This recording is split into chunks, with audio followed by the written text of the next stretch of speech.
China. En China, por ejemplo, se lo imaginaron.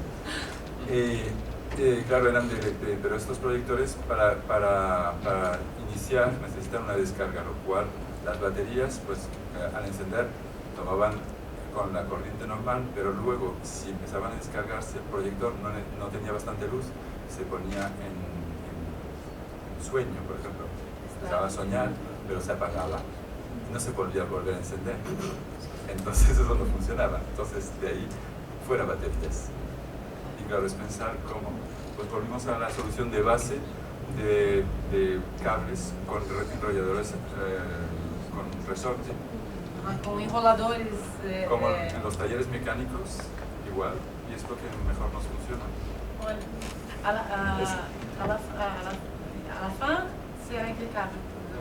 No final, então eles voltaram, as baterias não resolveram os problemas, voltaram aos cabos com esses alongadores como esses mouses.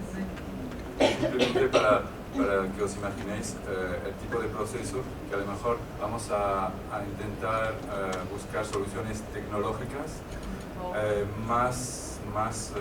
con más evolución, y lo único que fuimos es ir a buscar problemas y volvimos a algo más básico, más humano, cables. Porque somos técnicos pues, enchufando, y fue la solución. También una manera de moverse con los cables, claro. Hay que bailar. La técnica, sí. Un autre problème qu'on a rencontré, c'est que dans notre idée utopique de mettre des techniciens sur scène et de gérer tout sur scène, on voulait gérer également le son et la lumière.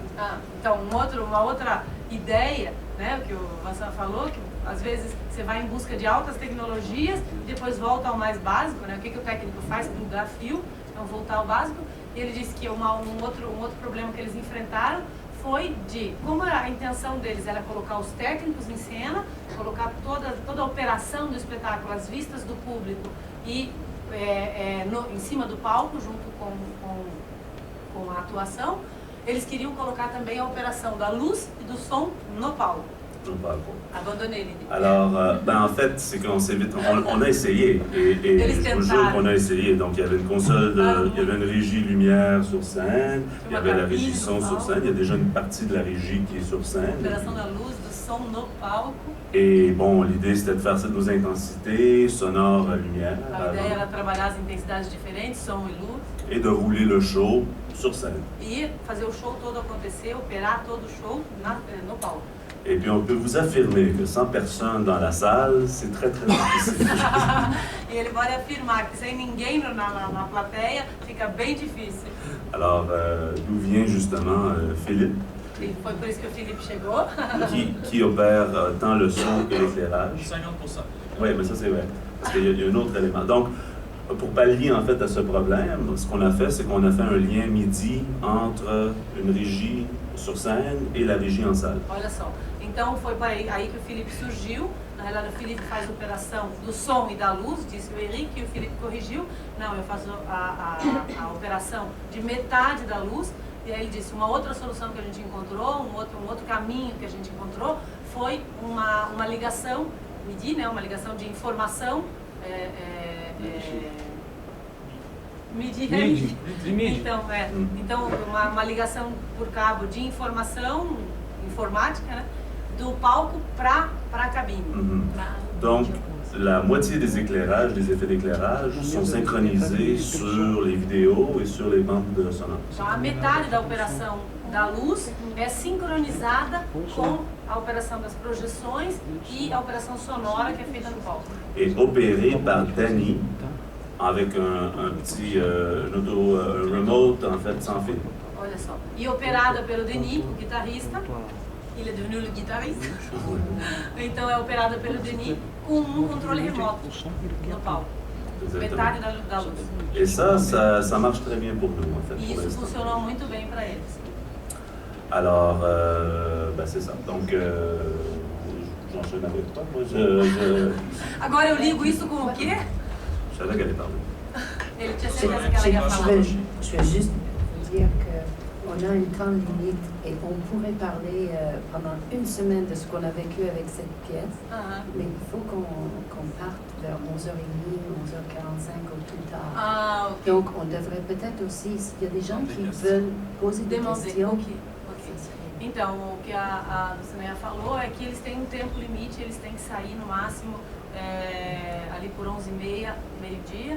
Então, eles têm um tempo limite, eles poderiam falar por semanas sobre o processo de criação desse espetáculo, que foi realmente uma coisa muito rica, mas ela acha que o mais interessante é abrir para vocês fazerem perguntas sobre o espetáculo e para a gente aproveitar essa meia hora, esses 45 minutos que eles ainda têm, com a participação de vocês, porque eles poderiam falar infinitamente sobre o processo. Alors, si vous avez des questions, então, se vocês tiverem perguntas... Só aí. Eu queria saber... Eu queria saber de que material é feito o marionete do Don Quixote, o material externo. Don Quijote está hecho con un material que es un plástico termoformable. Se llama PETG, no sé cómo decirlo, PETG. Eso es un material que se trabaja muy fácilmente a baja temperatura, es decir, 200 grados Celsius. Es decir, que yo empecé a hacerlo en mi casa, en mi cocina, en el horno. Então ele começou a fazer a marionete em casa, na cozinha, no forno dele mesmo, que é feito de PET. Mi mujer me tiró a la calle, entonces... PET, c'est ça? Dizemos que é esse material? Desgarrafa PET. Sim, é algo assim. Algo parecido.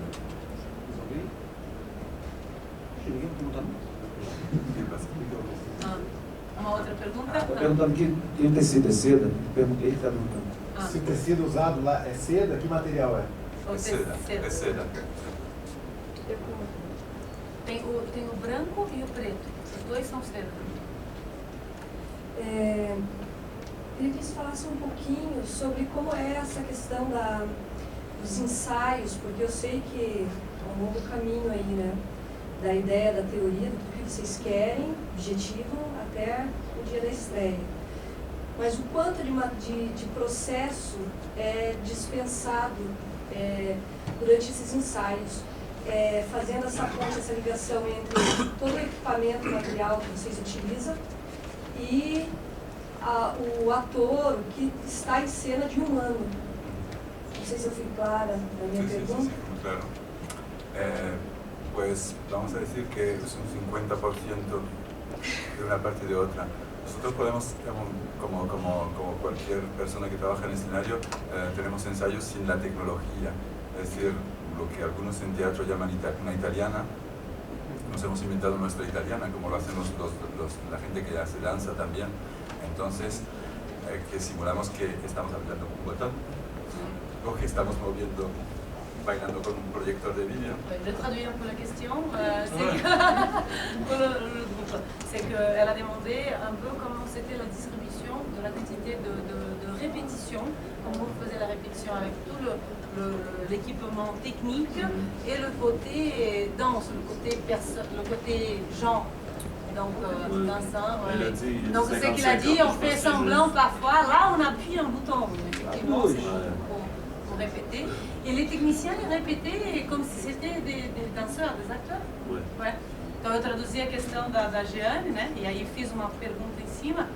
E como o Vincent tinha falado, às vezes eles faziam o que ele chamou de ensaio à italiana, né? Fazer de conta, agora a gente aperta um botão, agora a gente carrega uma câmera. E eu perguntei para eles se os técnicos ensaiavam como se fossem atores, como se fossem dançarinos. E eles disseram sim. Et même un aspect du spectacle qui a demandé beaucoup de répétitions, qui va sûrement demander encore, c'est le chant.